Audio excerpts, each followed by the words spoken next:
Hi, and welcome to this very special episode of the Matt Holman Talks Mental Health podcast. Normally, I'm sat with a guest talking about their journeys and their experience with mental health. For this episode, I'm so excited because it's the second year anniversary today, the 19th of November. It's also International Men's Day, so I thought it was a great opportunity to sit down and just tell you a little bit about the journey that we've been on over the past 12 months.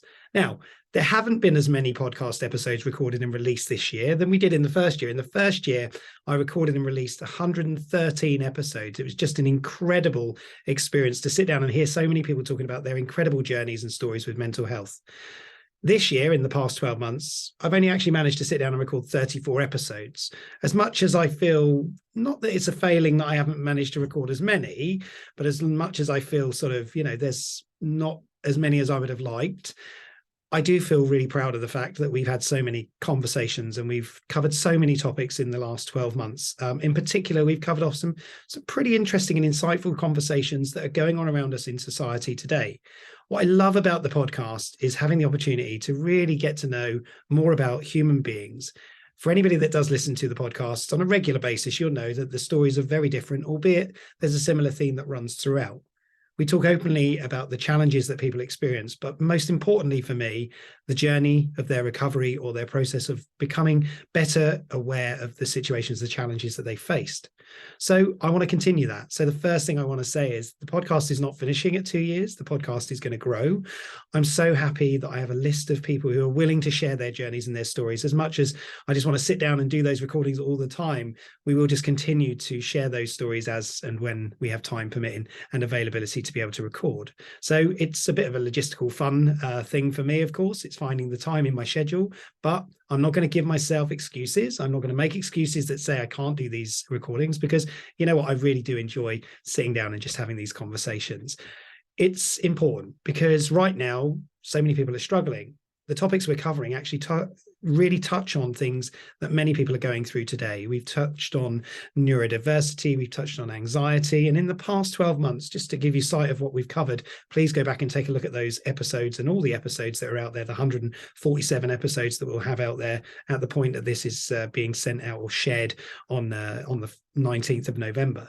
But we've covered anxiety, we've covered physical illnesses like ME, chronic pain, trauma, bipolar, neurodiversity, menopause, autism, depression, burnout, suicide, sobriety, bereavement, schizoaffective disorder, OCD, eating disorders, parenting, bullying, and psychotherapy.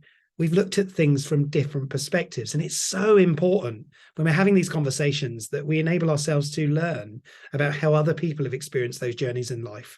And with all those topics that we've covered just across 34 episodes in the last 12 months, I feel really confident that we're actually creating greater products and awareness around understanding the stories and the challenges that others are facing. Now, I didn't go back and look at the previous 115 or 113 episodes that we recorded in the first year to go through all the topics, but we have covered so many things. I'm really proud of everybody that's participated in this, and it's just a small thing. This podcast was never designed to be a big podcast that covers and captures millions of followers and listeners. Of course, I'd love to have lots of people listen to the episodes because I think they're so powerful, but what it has created is a connection, a human-to-human connection, which sometimes is what we crave or we miss. People don't really know that much about us. Our stories are not told. Hence the reason the podcast to me is such an important part of our sort of vehicle for enabling conversation and a platform that really helps, or I hope it does. We always talk about in the setup to the episode of the podcast, the intentions behind what we're doing. Why do we want to raise greater awareness? And I think what it comes down to is a simple thought, which is if we can, through the episodes and the conversations, connect to one person, then we're doing a good job. If we connect to that person, we can help them to see that they are not alone, which is why I always close out the episodes talking about support. Then we're able to reach in. Now, that's important for us because as a mental health instructor, trainer, business consultant, I want people to learn that it's okay to talk about these subjects, and it really is okay. We need to normalize these conversations. As much as we talk about the weather, I want us to talk about mental health in the same sort of approach, which means we're more open, we listen, we support each other, and it just becomes more of a normal everyday conversation. So the more we do, the more people know, the more aware they become. And when they're aware, then we're able to provide them with extra help and support when they need it and they're feeling comfortable to reach out. On a personal level, the last 12 months has been really difficult. I'm not going to pretend it's been easy. On the outside, I guess people see what I'm doing. They understand that we've got a lot of things going on within Simpila, my business, or the company that I created. And I love where we are in the work that we do. We really do have some incredible clients, some amazing clients that we work with today. And I have a great team around me. And that's the most important thing to me. All the members of the team that work within Simpila, I see them as members of my family. I see them as people that I become friends with more than they just work for a company or they work for me in the company. And I don't actually like that thought. My team will already know that if they call me boss, I get really irky about that. I don't like being called boss because I'm not. I've had bosses in the past, and you know what, I'm not really keen on that title. So we'll work around that and just say we're colleagues. We work together, we collaborate, and that's what I love. It's such a dynamic team, and the people and the resources, and then everybody within the group that we've created. I just love them all because they're just incredible and amazing humans. They've all done episodes of the podcast as well, so feel free to go back and check out Kerry and Louisa, and check out the conversation I had with Mandy and Laura at the very end of year one. And actually, it was the launch of year two was the episode that I did with Mandy and Laura together. So, go and check those out. But what's important, and I always share this in my training when I'm delivering training, and I was just delivering training this morning talking about the journey of the last few years, is to take notice of things that are changing, take notice of things that are happening.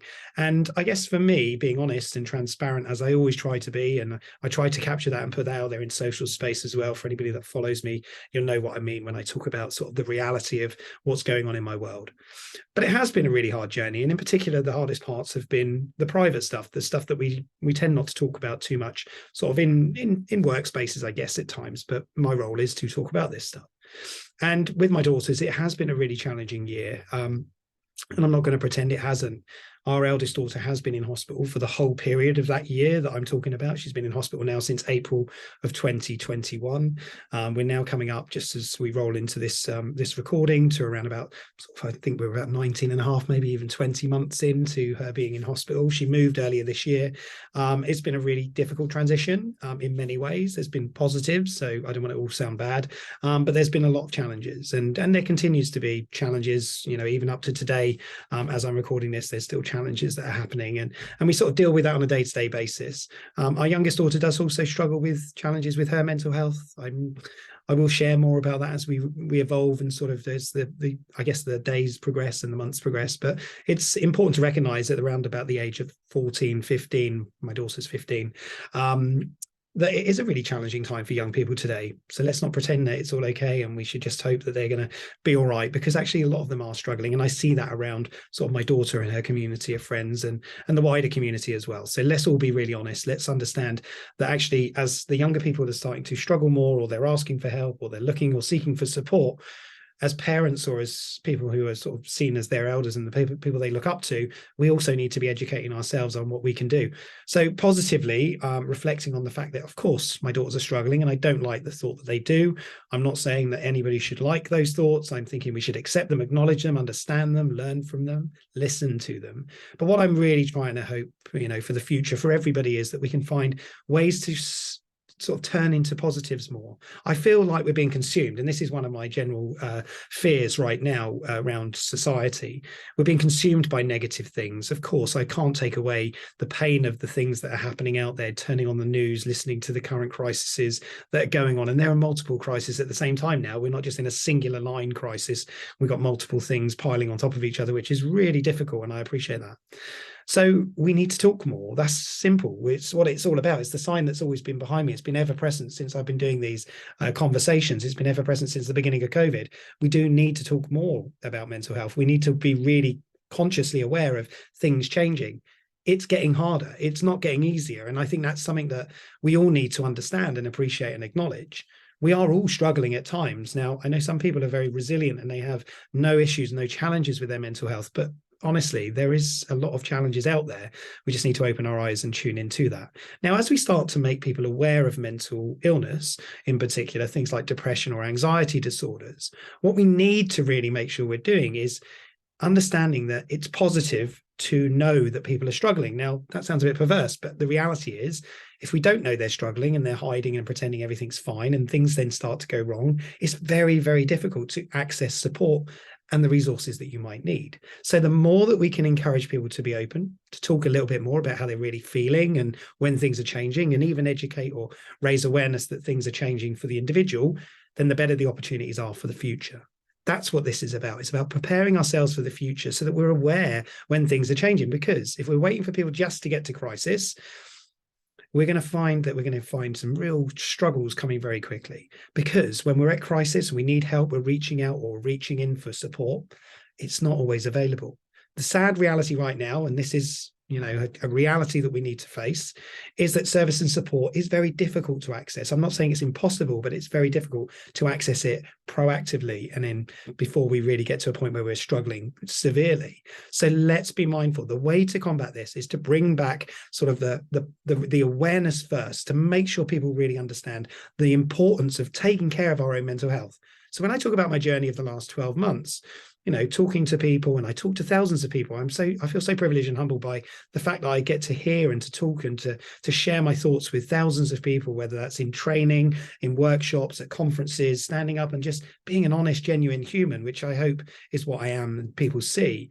I think about the journey of well-being. I think about the way that I take care of myself. I think about all those times where I get up in the dark mornings to go for the run, or I do things because I need to do them versus the fact that I just, I would love to do them if I had the opportunity. I need to focus on that. And that has been a big part of the last 12 months for me.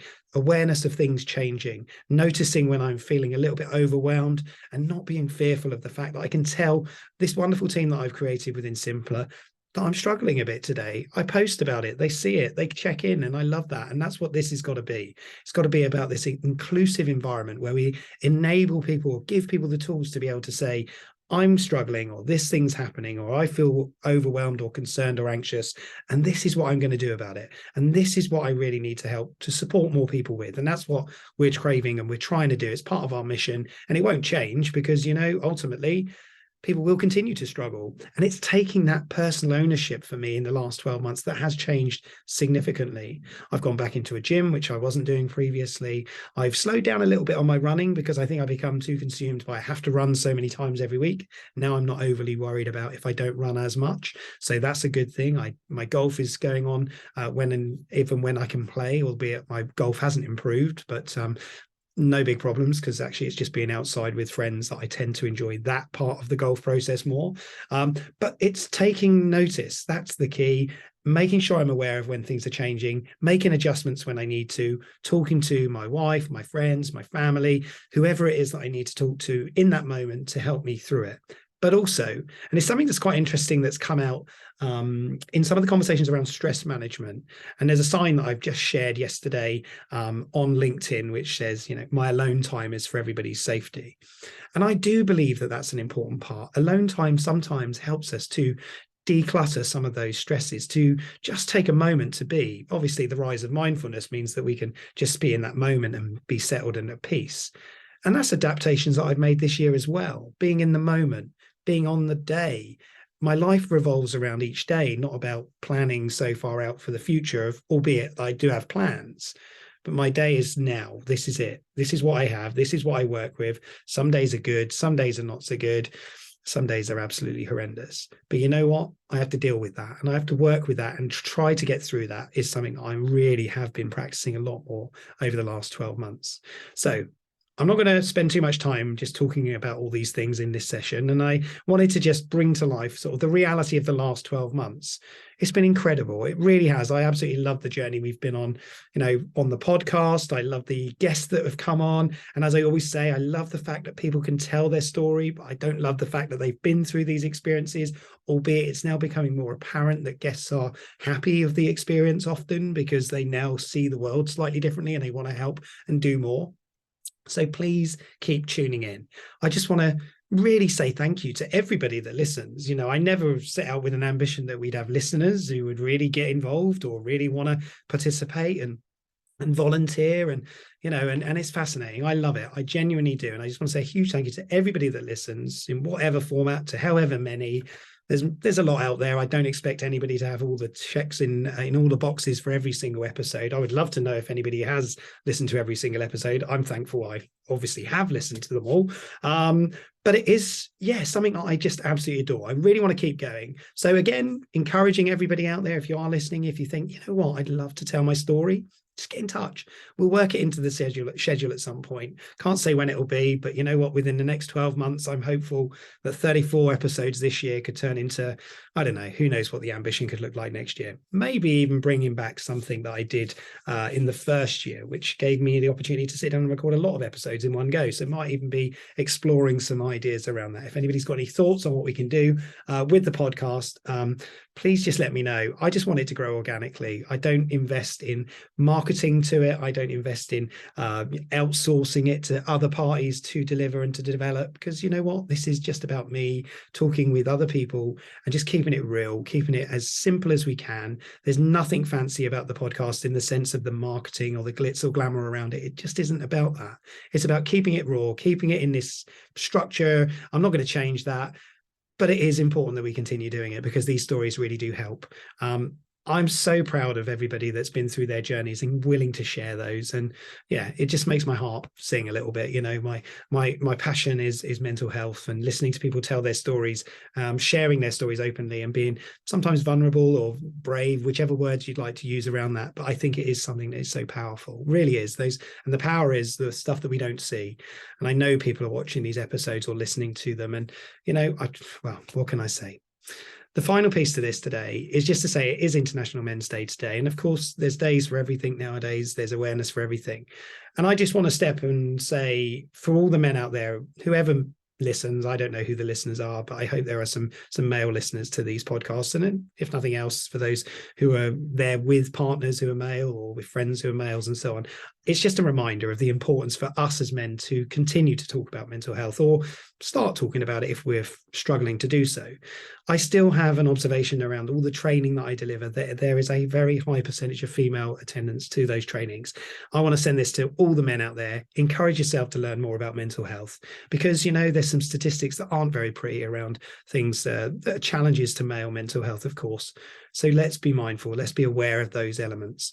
International Men's Day is about encouraging men to be more open to understanding more about our health and to celebrate the males. But let's just be very aware. Men are struggling, and there's a lot of men struggling. I struggled and I never took notice of it. And I had to make adjustments and changes in my life, which meant that I became more aware of what was going on. It was not easy, because when I was going through my challenges back in 2016, I just didn't realize there was problems. I thought everybody else was the problem, not me. But it took me a long time to realize and appreciate that actually I have a responsibility for myself. And that's what we all have. We all have, whether we're male, female, however we position ourselves, we all have a responsibility to take care of ourselves. And I think that's imperative. And for any men out there that don't feel that they can talk to their friends or reach out or open up or share their challenges, you're not alone. There are millions out there who do exactly the same thing.